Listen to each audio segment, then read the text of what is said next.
Tere kõigile! Täna on meil siis meie teine kodusõppetund ja teemaks on meil takistuste tüübid.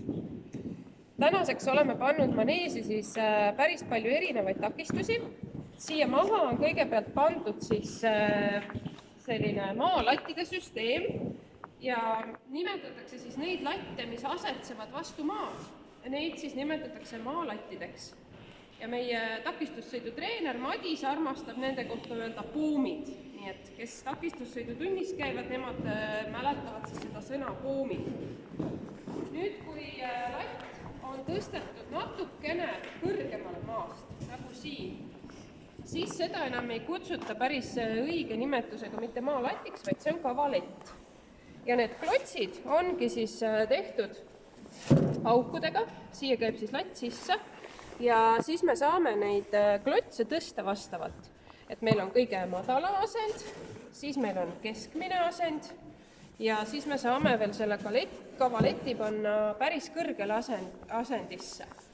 Nii et väiksema hobuse jaoks selline kõrgele asetatud latt võib juba olla täiesti hüppekõlbulik harjutus. Suuremad hobused siis kasutavad sellist kavaletti siis traavitundides või nendes traaviharjutustes ja nad ei hüppa siit üle. Väiksemad hobused teevad sellisest siis takistuse tüübist üle tulles ka väikse hüppe. Siis siia pandud päris takistused püsti. Need on siis kinnitatud selliste metalliste asjade peale ja neid kutsutakse siis kobadeks. Kobad käivad posti külge niimoodi aukudega ja sätitakse nad paika ja siia peale läheb latt. Ja süsteem on siis selline, et kui hobune siia vastu lööb, siis see latt lihtsalt hüppab siit koba pealt maha. Et kõik need harjutused on sellised, et nad vastu minnes ikkagi lagunevad ära. See takistuse tüüp, mis siia praegu püsti on pandud, on siis kaks sellist latti, mis moodustavad sellise X-tähe ja seda kutsutakse siis ristiks. Seda tüüpi takistus on siis treeningtakistus. Võistlustel selliseid riste siis olla ei tohi. Et võistlustel peavad olema siis mõlemad lati otsad kinnitatud posti külge. Või siis on nad mõlemad vastu maad pandud, aga mitte niimoodi üks üleval ja teine all. Aga trennis kasutame väga palju selliseid riste, sest need ristid aitavad siis lastel keskenduda sellele, et nad läbiksid takistuse keskelt, sellepärast ongi see keskelt madalam. Ja hobuse jaoks nad kutsuvad siis hobuse takistuse keskele, et hobune ei hüppaks siis nii kergelt takistusest mööda. Nii, lähme siis järgmise takistuse juurde. See on siis natukene siin. Ja see takistus on siis üsna sarnane sellele eelmisele, aga nüüd on mõlemad otsad tõstetud ülesse. Nad võivad olla nii, et mõlemad otsad on täpselt ühe kõrgusel, võivad olla nii, et natukene on üks ots veidi madalamal, selline viltune takistus, aga see on siis lattaed. Ja lattaed on kõige tavalisem takistus. Sellist takistust kasutatakse kõige rohkem. Terve võistluse parkuur võib olla tehtud ainult lattaedadest. Siis järgmine takistus on meil siis siia pandud.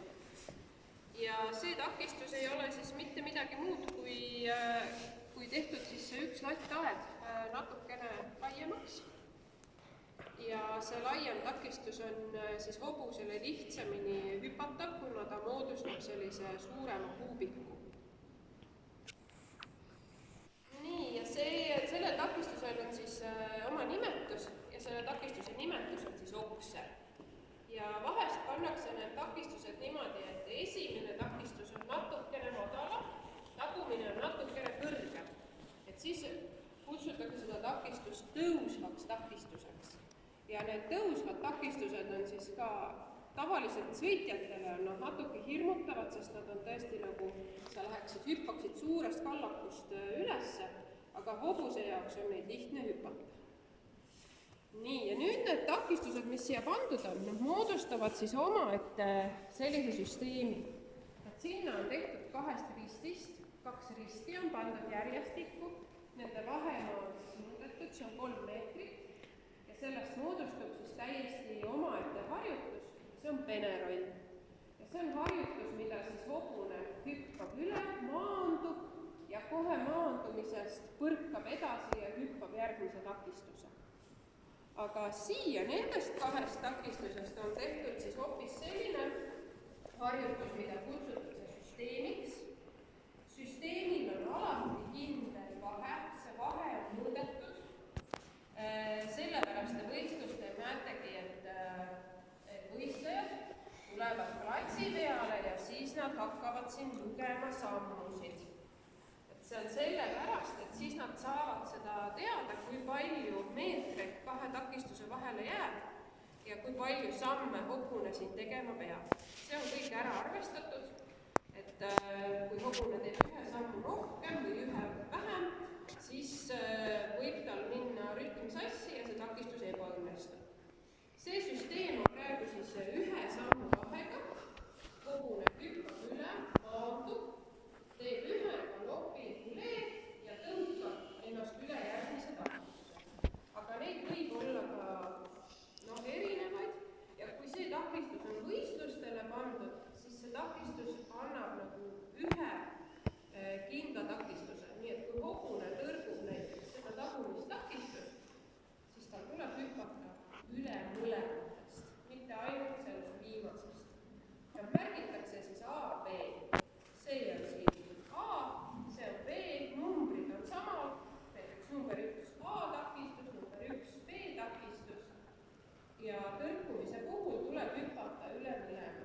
Selliseid süsteeme tehakse siis, nagu siin praegu on 2 takistust järjest on siis 1 ja võib olla ka 2 süsteem, kus on siis A takistus, B takistus ja veel C takistus.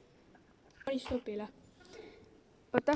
Lisaks nendele takistustele, mis me siis praegu siin maneesis nägime, on väga-väga põnevaid erinevaid takistuste tüüpe veel.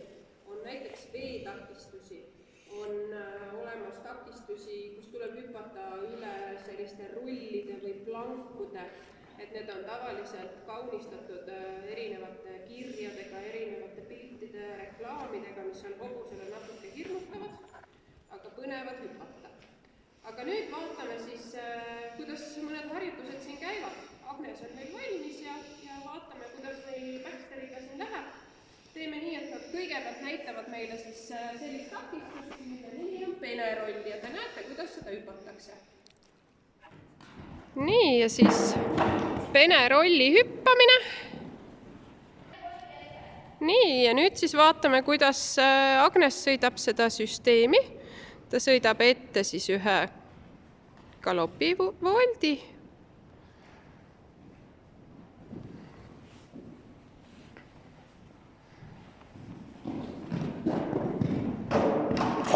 Nii, 1 mahaajamine, aga muidu okei. Nii, ja siis kuna tuli 1 latt maha, siis saame siin väikse paranduse teha. Ja veel kord siis hüppe ja hops. Nii, väga ilus. Aitäh, Agnes!